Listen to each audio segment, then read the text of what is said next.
M4 Production, collection of entertainment.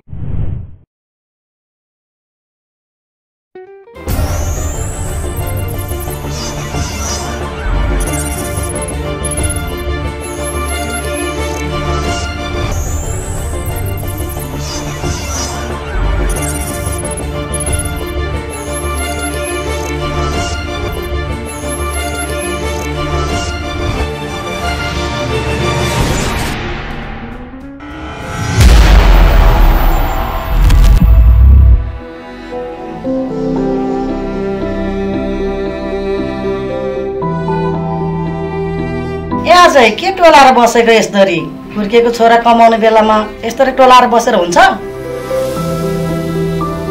के भएको होला यसलाई के भएको त मलाई थाहा छ खै के भएको म तिम्रो पुरा बुझ्दै बुझ्दिन यसको उपचार पनि मलाई नै थाहा छ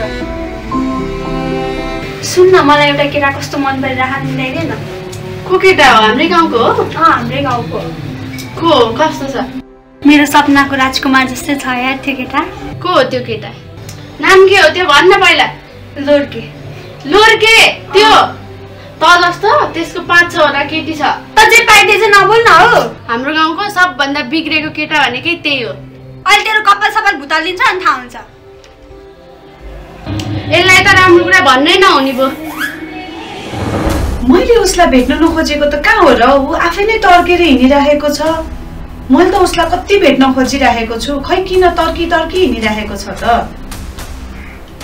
सक्दो भेट्न कोसिस गरि नै रहेको छु अब ऊ नै मान्दैन हुन्छ म सक्दो कोसिस गर्छु र म चाँडै नै उसलाई भेट्ने प्रयास गर्छु र भेट्छु पनि उसलाई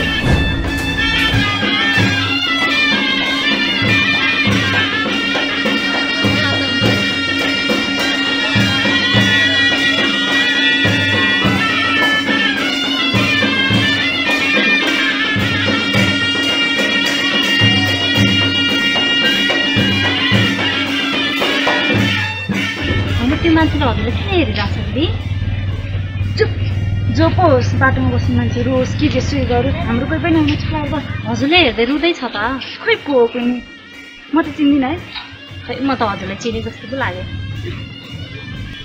दिदी हजुरको त अचानक बिहे भयो त हो नि बहिनी त्यो मामा छ नि जबरजस्ती भिडाको त्यो काले त्यही काले केटो आमा पनि हराकी बाउ पनि मरेको मामाले नि पालेको रे त्यस्तोसँग के बिहे गर्नु त मामाले के संस्कार पनि दिएको छैन कालो छ बहिनी छन् म त त्यस्तो कालेसँग जानु भने त पहिला जान्छु म पनि कसरी जिन्दगी काट्नु होला भाग दिनु न हो अहिले पनि टाइम छ त मार्छन् फेरि थाहा पायो भने किन मार्ने र हिँडिदिनु नि आफू पहिला फसाउनु फसायो नि केटा पनि कालो न कालो केही छैन हल्लिएर हिँड्छ लोर्के नाम भएको कि गाउँको त नाम पनि लोर्के चोरै जस्तो रहेछ नाम पनि उस्तै अनुहार नि उस्तै तपाईँ यति सुन्दरी हुनुहुन्छ अब त्यस्तो कालेसँग हाँडी र चामल नमिल्ने भयो त फसे बहिनी फसे अर्कोसँग पहिला जाऊँ भने पनि त्यो पनि त्यस्तै छ कुन छ र हजुरको अर्को कति छन् कतिवटाको नाम दिएर सक्नु तँलाई अनि रोजेर जाने त एउटासँग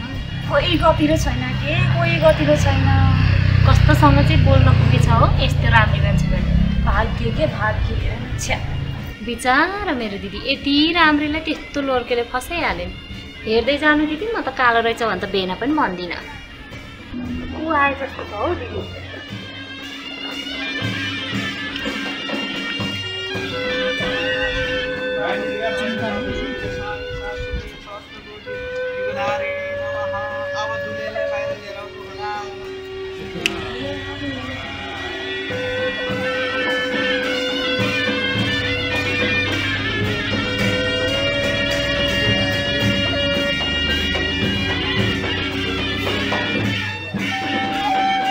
मंगलम भगवान विष्णु मंगलम गणपति मंगलम पुनरिकाक्ष मंगलाय बिहा भने छिटो हुन्छ त भने जस्तो टाइम लागिहाल्छ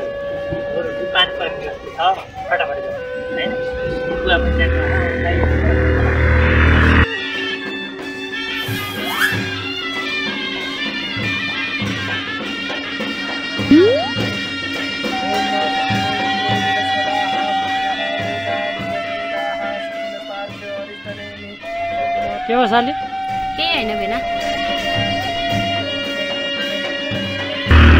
दुलाले दुलैलाई सिन्दुर हाल्ने माइती बक्सले मुख छोप्ने दाली नानी त होला नि मुख छोप्ने हो त नि उता मेरामा पनि एक्सिडेन्ट गरेर थम्किहाले हस्पिटलतिर यता पनि यस्तै भयो गुरुजी सिन्दुर हालौँ ल ओम गुन्डो अलिकति माथि सार्दिने मङ्गलम भगवान् विष्णु मङ्गलम गरुडध्वज मङ्गलम पुण्डरीकाक्ष मङ्गलाय तनोहरि लाभस्तु येषां जयस्तु येषां कुतस्तु येषां पराजय येषां इन्दिवरस्यामो हृदयस्तु जनार्दन ओम नमः गुन्डो छोप्ने ट्याक्क लाएर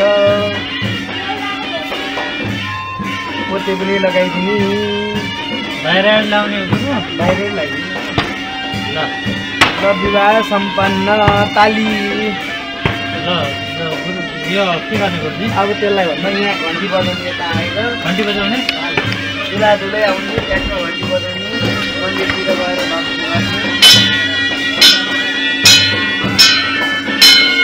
यता बस्ने यहाँ बसेर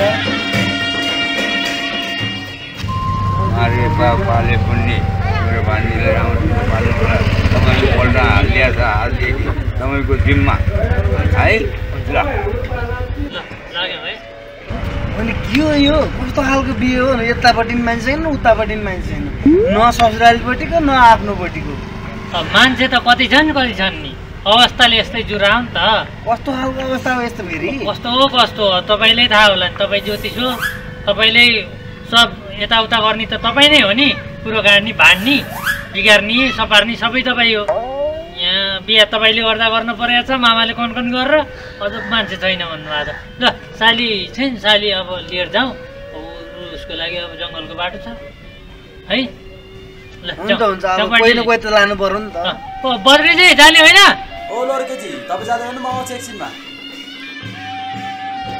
जानु जाउँ हामी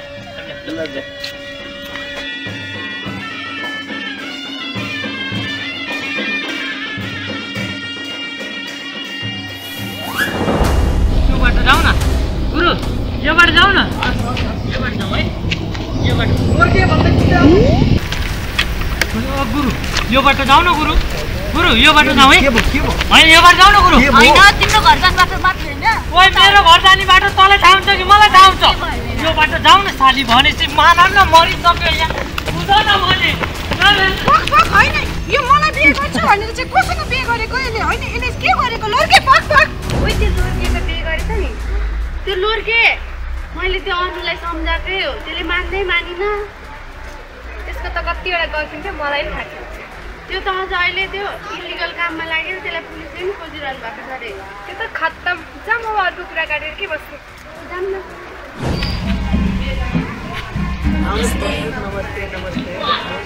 मैले एउटा केटालाई मन पराएको छु यही वर्ष नै हामी बिहे गर्न लाग्दैछौँ र हामी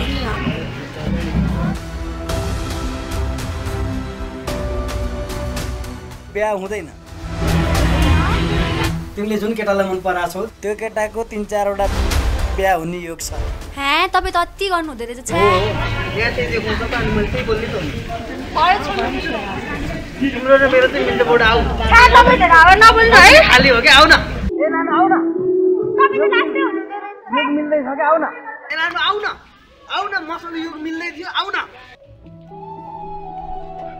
फेरि यति राति जार खाएर आयो होइन कहिले नसुधिनु भयो मान्छे धेरै बकबक नगरे तिमीले त मलाई फसाइ बिहे गर्यो होइन तिमीले त मामा भनौ त मामालाई दोष नदे फेरि बिहा गर्ने ठाउँ हुँदैन मसँग बिहा गरेर नि मलाई के छ तिमीले यस्तो इलिगल काम गर्दै हिँड्छु भनेर गर्छु त म छोरो मान्छेले जे पनि गर्छ नि तँलाई खाना दिएछ बस्न दिएछ तँलाई के हामीले के गरेछ राम्रोसित बस्न दिँदै ठुलो कुरो गर्छस् ओथि नबस्छ फेरि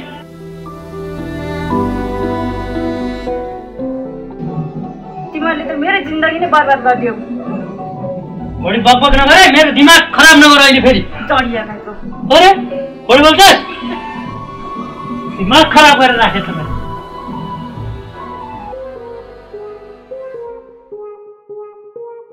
बाहुन भएर रक्सी खाँदै हिँड्न लाज लाग्दैन खाने मान्छेलाई के को लाज हेर यो बाहुनलाई कस्तो हालत छ।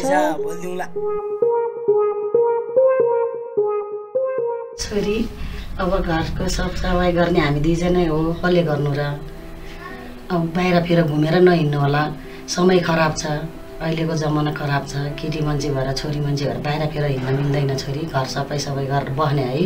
मैले अहिलेसम्म घरहरू के सफा गरेको छैन र? जे गरे पनि नदेख्ने। छोरी त्यो पण्डित पनि ठिक छैन नि। तपाईँलाई को ठिक छ को ठिक छैन भन्नु पर्छ मलाई?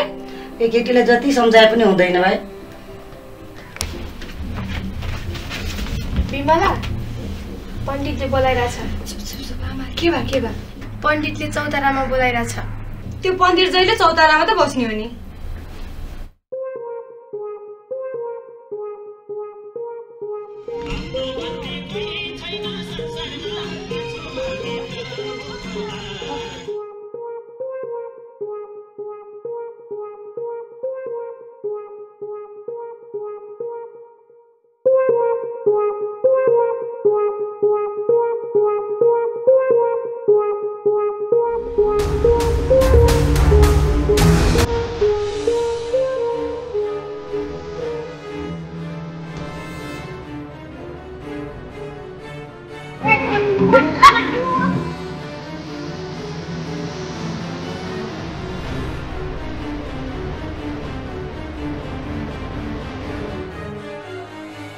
नबोलेर टाइम बताउने हो क्या?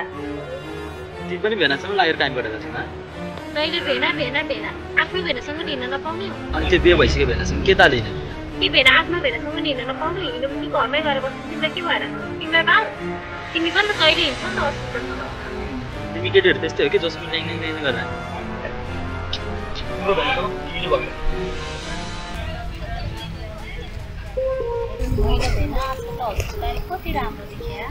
होइन पहिला चाहिँ राम्रो लाग्थेन थिएन नि। पहिला त कहाँले देख्दैमा हाँडी जस्तो टोक्नै आउला जस्तो हुन्थ्यो नि। ए साली पनि माया गरे कि गाली गरिरह भन्ने कुरै पनि सक्दैन। मायाले बोलेको नि।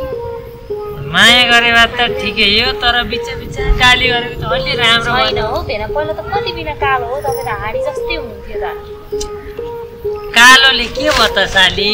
मन त मेरो सफा फेरि होइन। साली पनि उत्पातै राम्री छेउ नि त, कपाल पनि हेर झलमल्ल बलेको। आहा भेना पनि जिस्काउन मात्र खोज्थे। दिदी घरमा भयो भाइ किन जिस्काउनु मलाई? ए फेरि दिदीको कुरा नगर न साली। ए एकछिन त दिमाग फ्रेस हुन दिन पर्छ नि। साली पनि फेरि दिदीको कुरा ठासो निकाल्छ। अनि दिदीलाई लगेको होइन त मलाई लग्नु पर्थ्यो नि त। तिमी लग्न त तिमीलाई पहिला भेट्नु पर्थ्यो नि त साली। मामाले भिडाइहाल्यो नि। तिमीलाई पहिला भेटाएको भए त तिमीलाई नै लग्थ्यो होला नि त साली। अब मेसो मिलाउला नि त साली। यस्तो नभन्नु न, लाज लाग्छ मलाई त। साली पनि अरू बेला नलजाउने कुरा गर्दा चाहिँ लजाऊ। लाज लाग्ने कुरा गर्नु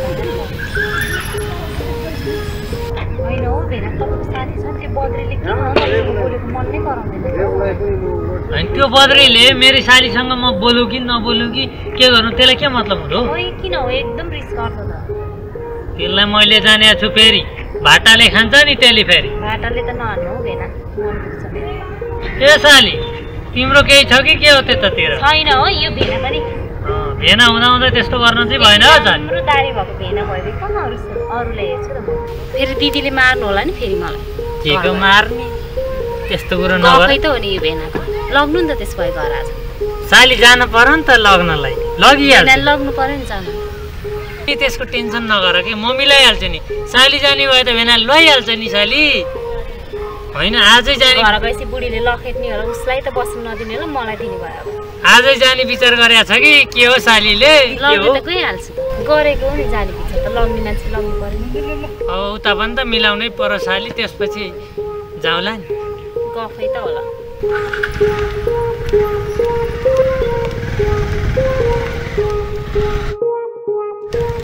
होइन बिहे गरेको 2 दिन भएको छैन, कहाँ गयो त्यो? आफ्नो उका देख्नु थालिहाल्यो। कस्तो रहेछ बहिनी पनि कहाँ गई? बिहानदेखि खोज्छु कतै छैन। दिक्क लाग्यो तिनीहरू त मलाई। ल जाउँ साली। तिम्रो दिदीले फेरि ल्याङ गर्थे। ल जाउँ। त्यही भएर त रिस उठ्छ बोल्न लाग्दैन। जाउँ साली जाउँ।